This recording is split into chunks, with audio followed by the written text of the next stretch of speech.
Drácula, de Abraham Stoker, narrado por Josman Pinram. Capítulo 23, del diario del Dr. Seward, 3 de octubre. El tiempo nos pareció extremadamente largo, mientras esperábamos a Lord Godalming y a Quincy Morris. El profesor trataba de mantenernos distraídos, utilizando nuestras mentes sin descanso. Comprendí perfectamente cuál era el benéfico objetivo que perseguía con ello, por las miradas que lanzaba de vez en cuando a Harker. El pobre hombre está abrumado por una tristeza que da dolor. Anoche era un hombre franco, de aspecto alegre, de rostro joven y fuerte, lleno de energía y con el cabello de color castaño oscuro. Hoy parece un anciano macilento y enjuto, cuyo cabello blanco se adapta muy bien a sus ojos brillantes y profundamente hundidos en sus cuencas y con sus rasgos faciales marcados por el dolor. Su energía permanece todavía intacta, en realidad es como una llama viva. Eso puede ser todavía su salvación, puesto que, si todo sale bien, le hará remontar el período de desesperación. Entonces, en cierto modo, volverá a despertar a las realidades de la vida. Pobre tipo. Pensaba que mi propia desesperación y mis problemas eran suficientemente graves, pero esto... El profesor lo comprende perfectamente y está haciendo todo lo que está en su mano por mantenerlo activo. Lo que estaba diciendo era, bajo las circunstancias, de un interés extraordinario. Estas fueron más o menos sus palabras. He estado estudiando de manera sistemática y repetida, desde que llegaron a mis manos, todos los documentos relativos a ese monstruo, y cuanto más lo he examinado, tanto mayor me parece la necesidad de borrarlo de la faz de la tierra. En todos los papeles hay señales de su progreso, no solamente de su poder, sino también de su conocimiento de ello. Como supe, por las investigaciones de mi amigo Arminius de Budapest, era, en vida, un hombre extraordinario. Soldado, estadista y alquimista, cuyos conocimientos se encontraban entre los más desarrollados de su época. Poseía una mente poderosa, conocimientos incomparables y un corazón que no conocía el temor ni el remordimiento. Se permitió incluso asistir a la escolomancia, y no hubo ninguna rama del saber de su tiempo que no hubiera ensayado.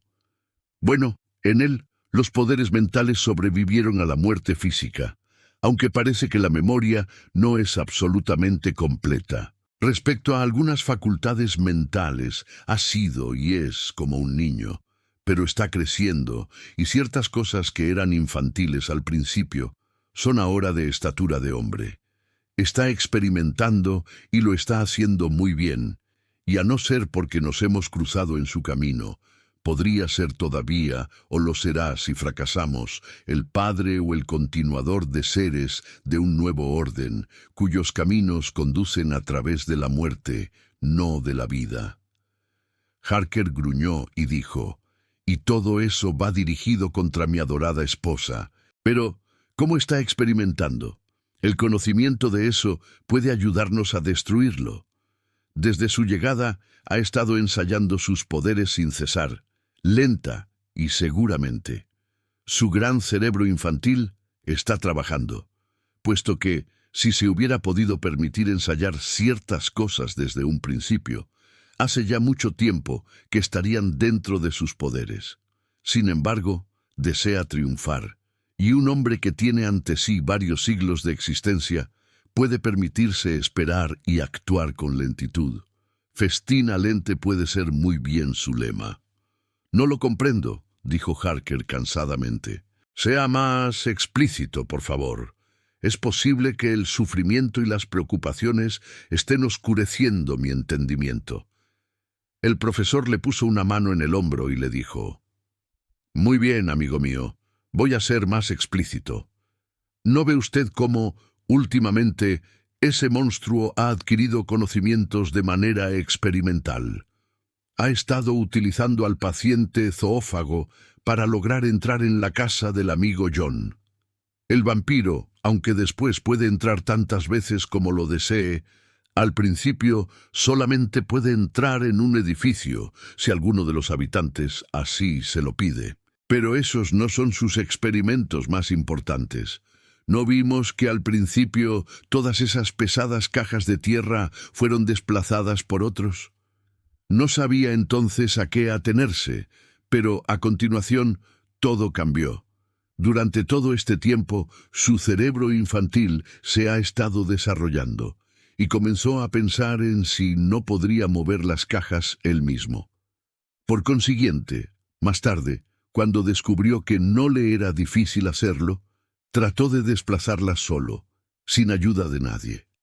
Así progresó y logró distribuir sus tumbas de tal modo que solo él conoce ahora el lugar en donde se encuentran. Es posible que haya pensado en enterrar las cajas profundamente en el suelo, de tal manera que solamente las utilice durante la noche o en los momentos en que puede cambiar de forma. Le resulta igualmente conveniente y nadie puede saber dónde se encuentran sus escondrijos. Pero no se desesperen, amigos míos, adquirió ese conocimiento demasiado tarde. Todos los escondrijos, excepto uno, deben haber sido esterilizados ya, y antes de la puesta del sol lo estarán todos. Entonces no le quedará ningún lugar donde poder esconderse. Me retrasé esta mañana para estar seguro de ello. ¿No ponemos en juego nosotros algo mucho más preciado que él? Entonces, ¿por qué no somos más cuidadosos que él? En mi reloj veo que es ya la 1, y si todo marcha bien, nuestros amigos Arthur y Quincy deben estar ya en camino para reunirse con nosotros. Hoy es nuestro día y debemos avanzar con seguridad, aunque lentamente y aprovechando todas las oportunidades que se nos presenten. Vean, seremos 5 cuando regresen nuestros 2 amigos ausentes. Mientras hablábamos, nos sorprendimos mucho al escuchar una llamada en la puerta principal de la casona. La doble llamada del repartidor de mensajes telegráficos. Todos salimos al vestíbulo al mismo tiempo, y Van Helsing, levantando la mano hacia nosotros para que guardáramos silencio, se dirigió hacia la puerta y la abrió. Un joven le tendió un telegrama. El profesor volvió a cerrar la puerta y después de examinar la dirección, lo abrió y leyó en voz alta. Cuidado con D. Acaba de salir apresuradamente de Carfax en este momento, a las 12:45, y se ha dirigido rápidamente hacia el sur. Parece que está haciendo una ronda, y es posible que desee verlos a ustedes. Mina. Se produjo una pausa, que fue rota por la voz de Jonathan Harker. Ahora, gracias a Dios, pronto vamos a encontrarnos. Van Helsing se volvió rápidamente hacia él y le dijo, Dios actuará a su modo y en el momento que lo estime conveniente. No tema ni se alegre todavía, puesto que lo que deseamos en este momento puede significar nuestra destrucción. Ahora no me preocupa nada, dijo calurosamente, excepto el borrar a esa bestia de la faz de la tierra. Sería capaz de vender mi alma por lograrlo. No diga usted eso, amigo mío, dijo Van Helsing. Dios en su sabiduría no compra almas, y el diablo, aunque puede comprarlas, no cumple su palabra. Pero Dios es misericordioso y justo, y conoce su dolor y su devoción hacia la maravillosa señora Mina, su esposa. No temamos ninguno de nosotros. Todos estamos dedicados a esta causa y el día de hoy verá su feliz término. Llega el momento de entrar en acción. Hoy, ese vampiro se encuentra limitado con los poderes humanos y hasta la puesta del sol no puede cambiar. Tardará cierto tiempo en llegar. Es la 1:20 y deberá pasar un buen rato antes de que llegue. Lo que debemos esperar ahora es que Lord Arthur y Quincy lleguen antes que él. Aproximadamente media hora después de que recibiéramos el telegrama de la señora Harker, oímos un golpe fuerte y resuelto en la puerta principal, similar al que darían cientos de caballeros en cualquier puerta. Nos miramos y nos dirigimos hacia el vestíbulo.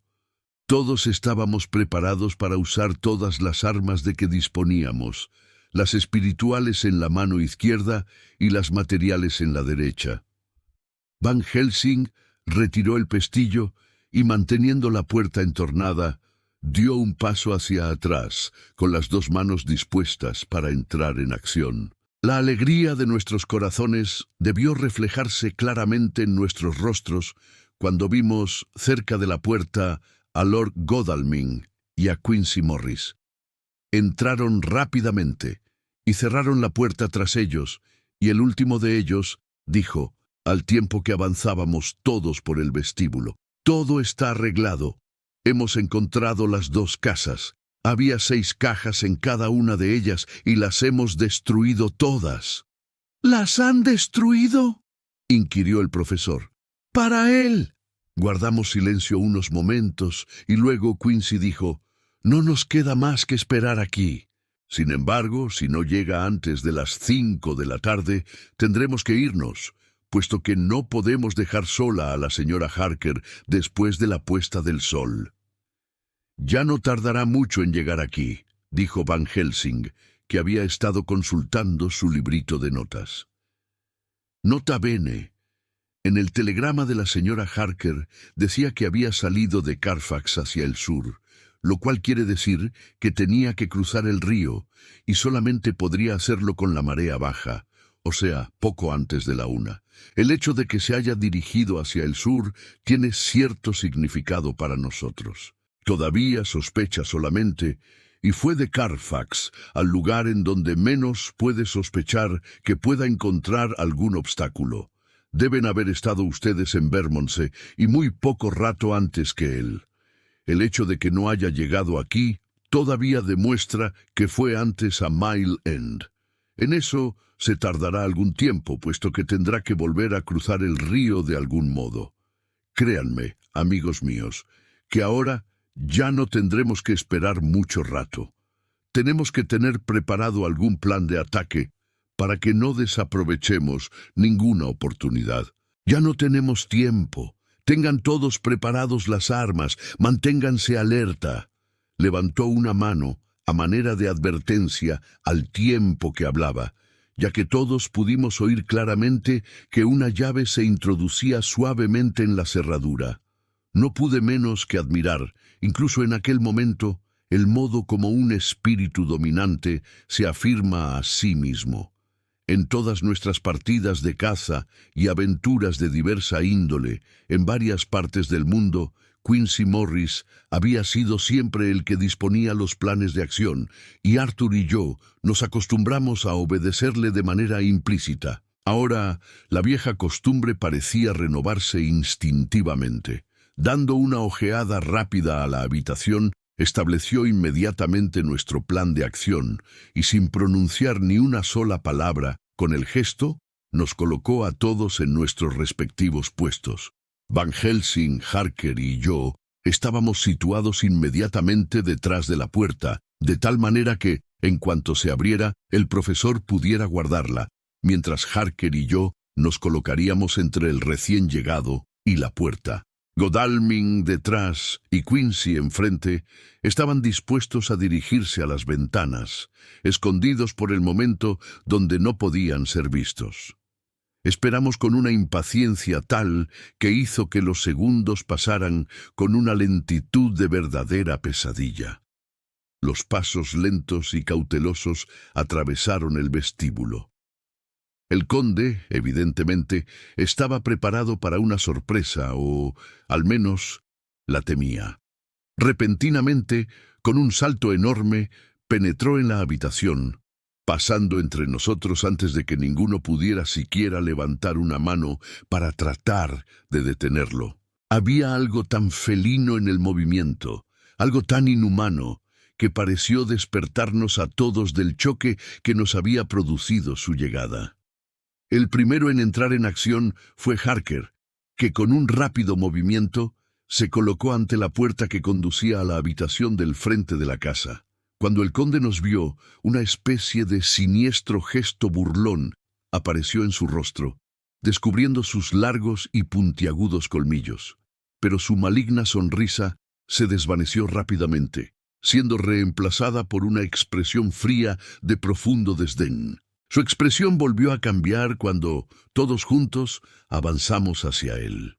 Era una lástima que no hubiéramos tenido tiempo de preparar algún buen plan de ataque, puesto que en ese mismo momento me pregunté qué era lo que íbamos a hacer. No estaba convencido en absoluto de si nuestras armas letales nos protegerían. Evidentemente, Harker estaba dispuesto a ensayar, puesto que preparó su gran cuchillo kukri y le lanzó al conde un tajo terrible. El golpe era poderoso.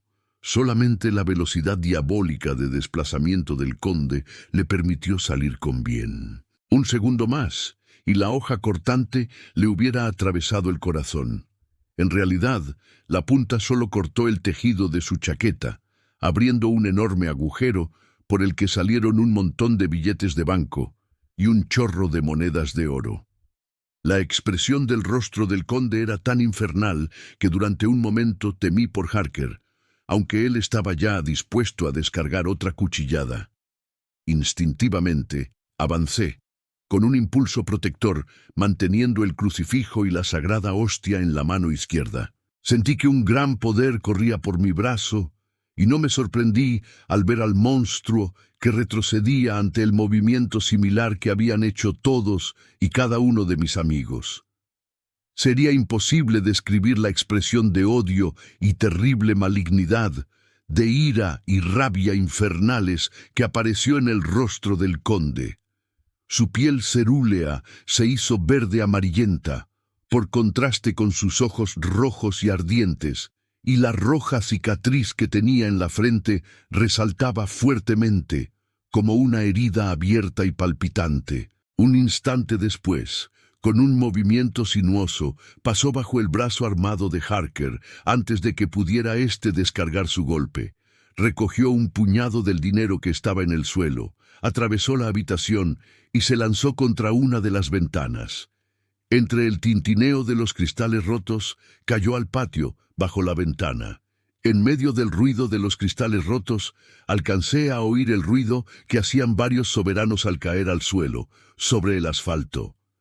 Nos precipitamos hacia la ventana y lo vimos levantarse indemne del suelo. Ascendió los escalones a toda velocidad, cruzó el patio y abrió la puerta de las caballerizas. Una vez allí, se volvió y nos habló. ¿Creen ustedes poder confundirme, con sus rostros pálidos, como las ovejas en el matadero?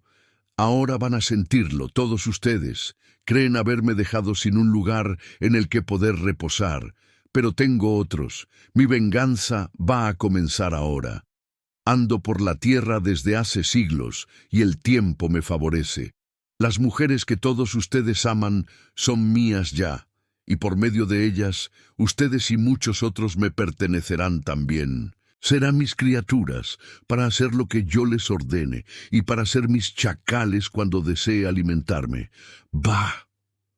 Con una carcajada llena de desprecio, pasó rápidamente por la puerta y oímos que el oxidado cerrojo era corrido cuando cerró la puerta tras él.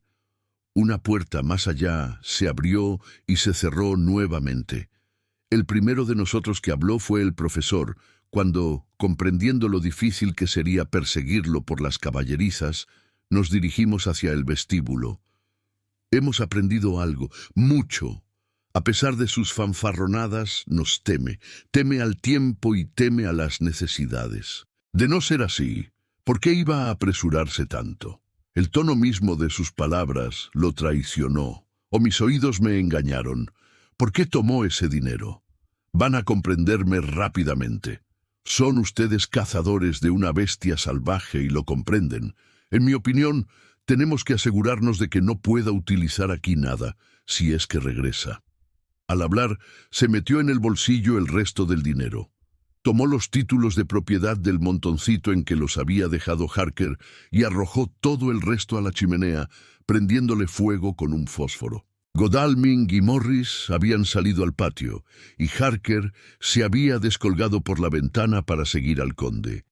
Sin embargo, Drácula había cerrado bien la puerta de las caballerizas, y para cuando pudieron abrirla, ya no encontraron rastro del vampiro. Van Helsing y yo tratamos de investigar un poco en la parte posterior de la casa, pero las caballerizas estaban desiertas y nadie lo había visto salir. La tarde estaba ya bastante avanzada y no faltaba ya mucho para la puesta del sol. Tuvimos que reconocer que el trabajo había concluido y, con tristeza, estuvimos de acuerdo con el profesor, cuando dijo: «Regresemos con la señora Mina, con la pobre señora Harker. Ya hemos hecho todo lo que podíamos por el momento y, al menos, vamos a poder protegerla. Pero es preciso que no desesperemos. No le queda al vampiro más que una caja de tierra y vamos a tratar de encontrarla. Cuando lo logremos, todo irá bien». Comprendí que estaba hablando tan valerosamente como podía para consolar a Harker. El pobre hombre estaba completamente abatido y de vez en cuando gemía, sin poder evitarlo. Estaba pensando en su esposa. Llenos de tristeza, regresamos a mi casa, donde hallamos a la señora Harker esperándonos, con una apariencia de buen humor que honraba su valor y su espíritu de colaboración. Cuando vio nuestros rostros, el suyo propio se puso tan pálido como el de un cadáver.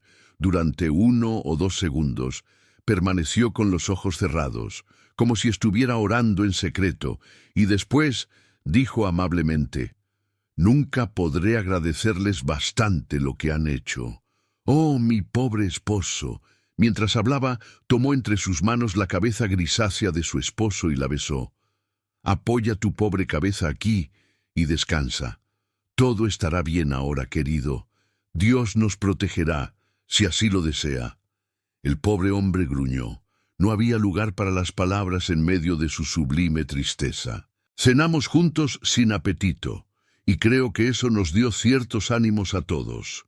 Era quizá el simple calor animal que infunde el alimento a las personas hambrientas, ya que ninguno de nosotros había comido nada desde la hora del desayuno, o es probable que sentir la camaradería que reinaba entre nosotros nos consolara un poco. Pero, sea como fuere, el caso es que nos sentimos después menos tristes y pudimos pensar en lo porvenir con cierta esperanza. Cumpliendo nuestra promesa, le relatamos a la señora Harker todo lo que había sucedido, y aunque se puso intensamente pálida a veces cuando su esposo estuvo en peligro y se sonrojó otras veces cuando se puso de manifiesto la devoción que sentía por ella, escuchó todo el relato valerosamente y conservando la calma.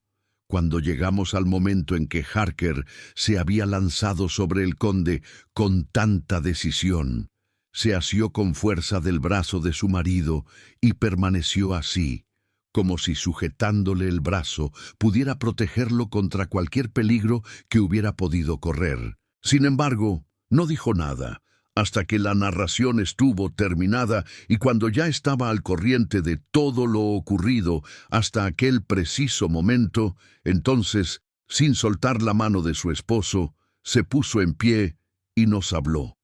No tengo palabras para dar una idea de la escena. Aquella mujer extraordinaria, dulce y buena, con toda la radiante belleza de su juventud y su animación, con la cicatriz rojiza en su frente, de la que estaba consciente y que nosotros veíamos apretando los dientes, al recordar dónde, cuándo y cómo había ocurrido todo.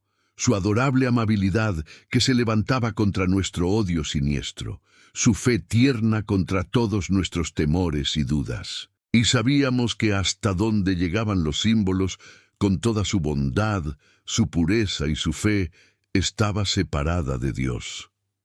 «Jonathan», dijo, y la palabra pareció ser música, por el gran amor y la ternura que puso en ella. «Mi querido Jonathan y todos ustedes, mis maravillosos amigos, quiero que tengan en cuenta algo durante todo este tiempo terrible.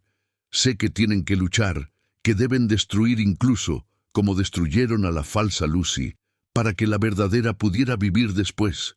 Pero no es una obra del odio. Esa pobre alma que nos ha causado tanto daño es el caso más triste de todos. Imaginen ustedes cuál será su alegría cuando él también sea destruido en su peor parte. para que la mejor pueda gozar de la inmortalidad espiritual. Deben tener también piedad de él, aun cuando esa piedad no debe impedir que sus manos lleven a cabo su destrucción.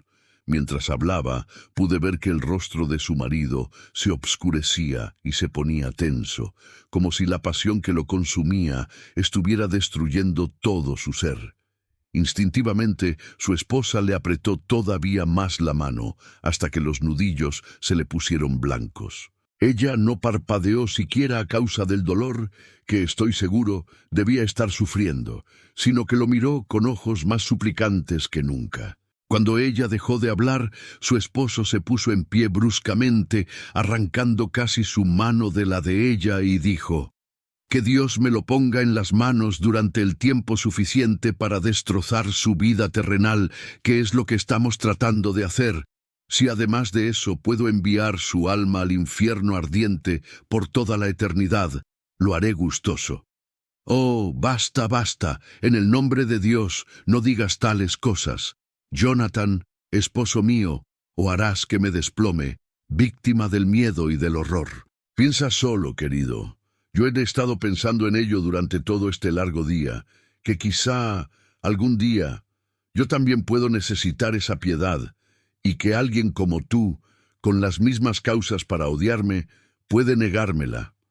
Oh, esposo mío, mi querido Jonathan, hubiera querido evitarte ese pensamiento si hubiera habido otro modo, pero suplico a Dios que no tome en cuenta tus palabras y que las considere como el lamento de un hombre que ama y que tiene el corazón destrozado.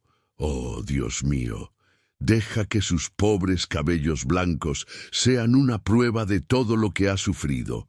Él, que en toda su vida no ha hecho daño a nadie y sobre el que se han acumulado tantas tristezas. Todos los hombres presentes teníamos ya los ojos llenos de lágrimas.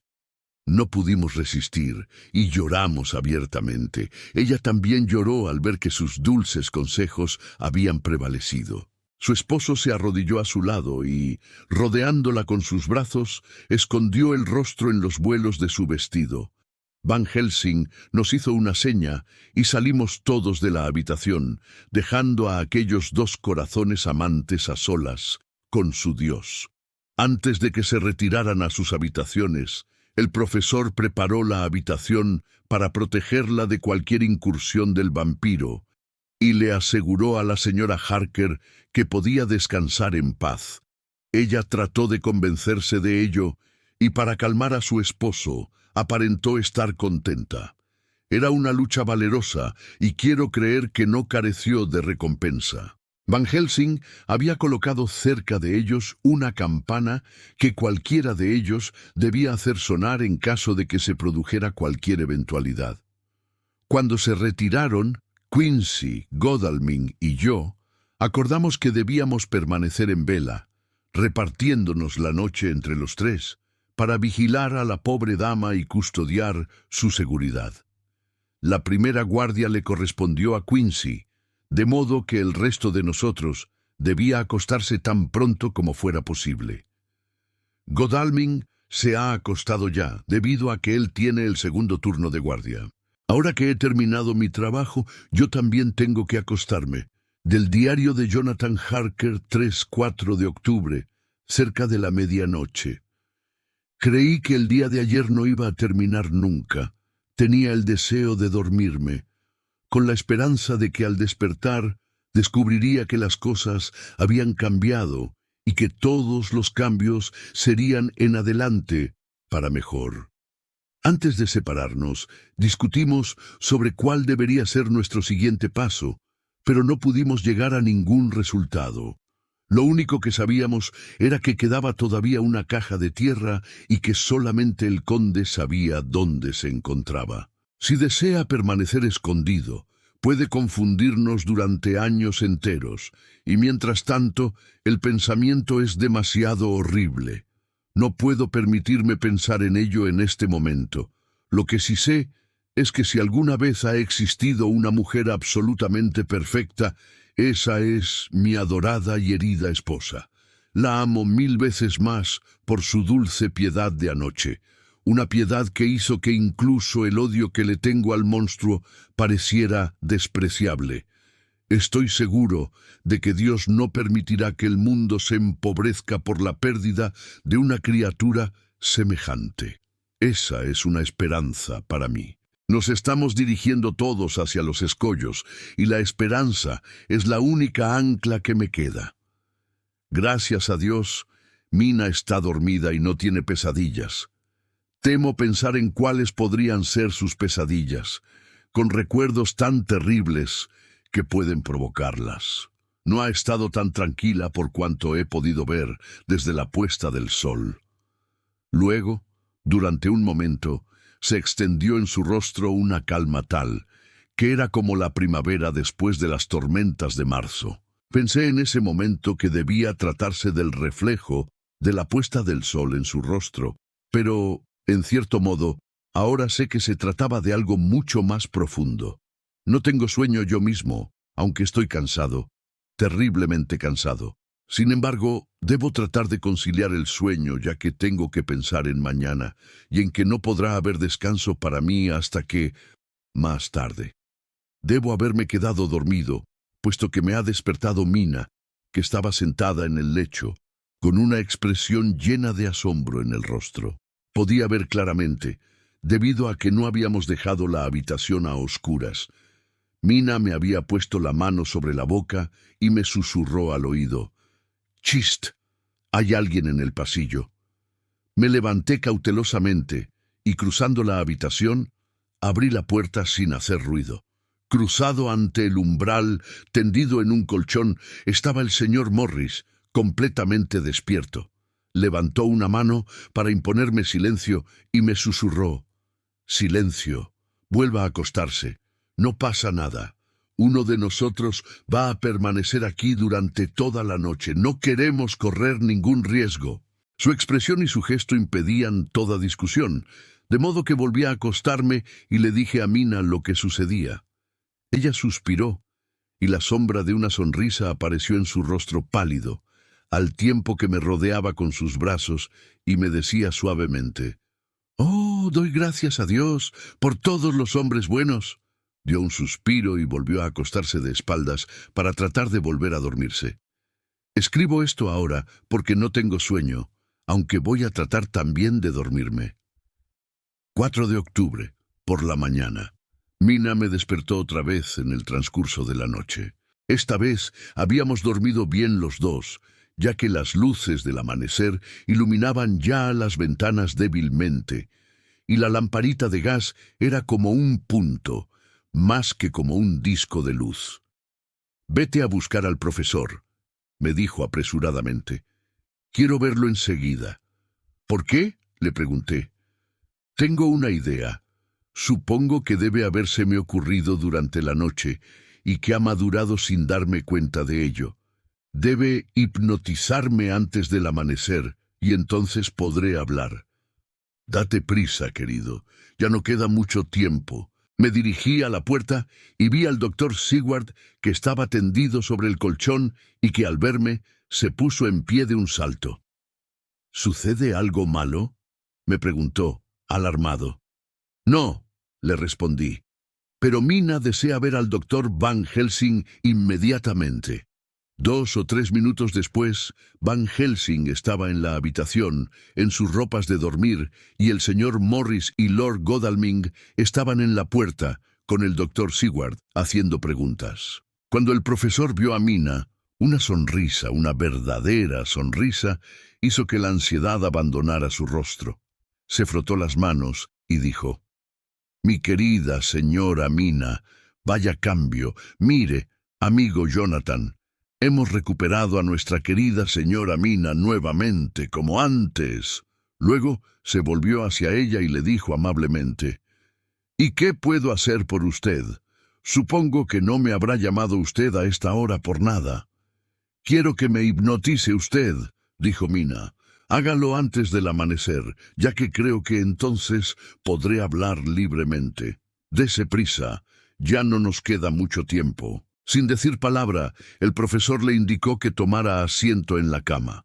La miró fijamente y comenzó a hacer pases magnéticos frente a ella, desde la parte superior de la cabeza de mi esposa hacia abajo, con ambas manos, repitiendo los movimientos varias veces. Mina lo miró fijamente durante unos minutos, durante los cuales mi corazón latía como un martillo pilón, debido a que sentía que iba a presentarse pronto alguna crisis.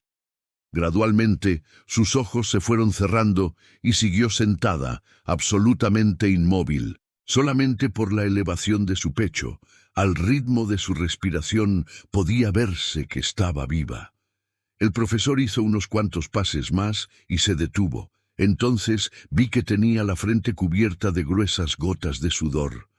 Mina abrió los ojos, pero no parecía ser la misma mujer.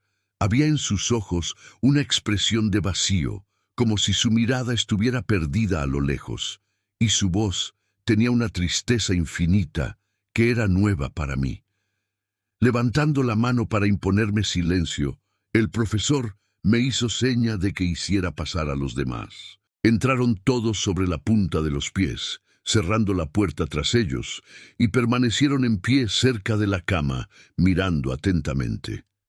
Mina no pareció verlos. El silencio fue interrumpido por el profesor Van Helsing, hablando en un tono muy bajo de voz, para no interrumpir el curso de los pensamientos de mi esposa. ¿Dónde se encuentra usted?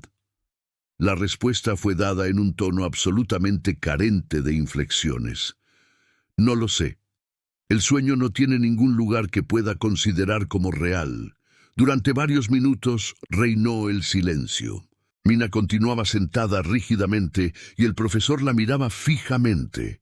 El resto de nosotros apenas nos atrevíamos a respirar. La habitación se estaba haciendo cada vez más clara. Sin apartar los ojos del rostro de Mina, el profesor me indicó con un gesto que corriera las cortinas, y el día pareció envolvernos a todos. Una raya rojiza apareció, y una luz rosada se difundió por la habitación. En ese instante, el profesor volvió a hablar. ¿Dónde está usted ahora? La respuesta fue de sonámbula, pero con intención. Era como si estuviera interpretando algo. La he oído emplear el mismo tono de voz cuando lee sus notas escritas en taquigrafía. No lo sé. Es un lugar absolutamente desconocido para mí. ¿Qué ve usted? No veo nada. Está todo oscuro. ¿Qué oye usted? Noté la tensión en la voz paciente del profesor. El ruido del agua. Se oye un ruido de resaca y de pequeñas olas que chocan. Puedo oírlas al exterior. Entonces, ¿está usted en un barco?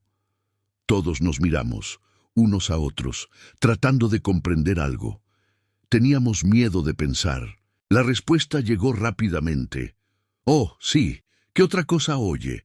Ruido de pasos de hombres que corren de un lado para otro. Oigo también el ruido de una cadena y un gran estrépito cuando el control del torno cae al trinquete.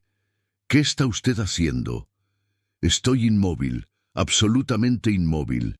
Es algo como la muerte. La voz se apagó, convirtiéndose en un profundo suspiro, como de alguien que está dormido, y los ojos se le volvieron a cerrar. Pero esta vez el sol se había elevado ya, y nos encontramos todos en plena luz del día. El doctor Van Helsing colocó sus manos sobre los hombros de Mina, e hizo que su cabeza reposara suavemente en las almohadas. Ella permaneció durante unos momentos como una niña dormida y luego, con un largo suspiro, despertó y se extrañó mucho al vernos a todos reunidos en torno a ella. ¿He hablado en sueños? Fue todo lo que dijo. Sin embargo, parecía conocer la situación, sin hablar, puesto que se sentía ansiosa por saber qué había dicho. El profesor le repitió la conversación y Mina le dijo: «Entonces no hay tiempo que perder. Es posible que no sea todavía demasiado tarde». El señor Morris y Lord Godalming se dirigieron hacia la puerta, pero la voz tranquila del profesor los llamó y los hizo regresar sobre sus pasos. «Quédense, amigos míos. Ese barco, donde quiera que se encuentre, estaba levando anclas mientras hablaba la señora. Hay muchos barcos levando anclas en este momento en su gran puerto de Londres. ¿Cuál de ellos buscamos? Gracias a Dios que volvemos a tener indicios, aunque no sepamos a dónde nos conducen. Hemos estado en cierto modo ciegos, de una manera muy humana, puesto que al mirar atrás vemos lo que hubiéramos podido ver al mirar hacia adelante si hubiéramos sido capaces de ver lo que era posible ver. Vaya, esa frase es un rompecabezas, ¿no es así? Podemos comprender ahora qué estaba pensando el conde cuando recogió el dinero. Cuando el cuchillo esgrimido con rabia por Jonathan lo puso en un peligro al que todavía teme. Quería huir. Escúchenme, huir.